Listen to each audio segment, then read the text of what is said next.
All right, so thank you for having me. My name is James Meyers, or Jimmy Meyers. I'm the Chief Fire Inspector with the Charlotte Fire Department.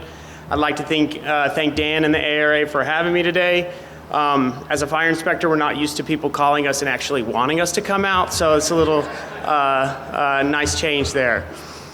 So, like I said, I'm the current Chief Fire Inspector for the department, but previous to that, I was the Senior Fire Inspector over tents and special events for the city. I also chair the North Carolina Fire Code Revision Committee, which makes changes to the fire code at the state level. That committee has worked with Dan and others in the tent industry to craft changes within the North Carolina Fire Code, specifically as it relates to temporary structures. As the AHJ, our involvement with event safety includes reviewing plans, layouts, making sure that there's adequate egress and compliance with the fire codes, as many of you know. We also make sure that there's appropriate emergency action plans in place. And after that, we perform a site inspection to ensure everything is installed as it should be, because looking at things in 3D is often different than looking at things in 2D. And in some instances, we work standby fire watch during events that have a higher risk to public safety. Ultimately, though, our goal is not to make things harder, but to work together so events can happen safely and successfully. And that starts with having a good relationship with the tent industry. I think it proves that you guys want to do the right thing by inviting us here today. That relationship between code enforcement and the tent industry is extremely important. You all act as the liaison between us and the event managers, and our earlier involvement means a smoother process overall.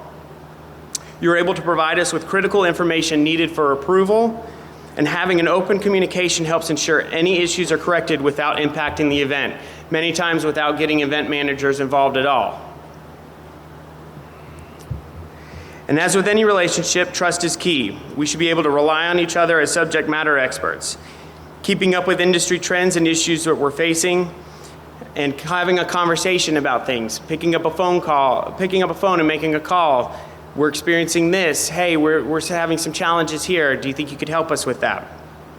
As we all know, each tent install is unique and poses a specific challenge. I can think of one such example, Dan calling me and saying he had a client that wanted to put up a large tent on top of a parking deck that had some challenging egress situations. So we met on site, we talked about it, figured out what we could and could not do so that he could bid the project out. That kind of relationship is key to a successful event. And we appreciate when vendors go beyond just compliance and think about practical safety, and we're always in favor of enhanced safety protocols and procedures.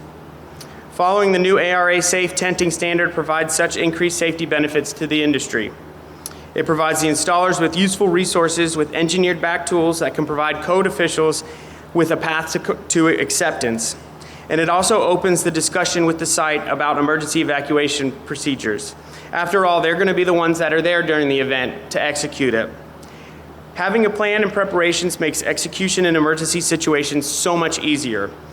A recent OSHA report stated that implementing an emergency action plan can actually reduce emergency-related injuries by up to 40%, so you can see the importance of that. All of this helps bridge the gap between the authority having jurisdiction and the public. In the end, we're all stakeholders with a common goal of safe, successful events. And when code officials and the tent industry work together, we protect lives, avoid costly delays, and make events safe for everyone.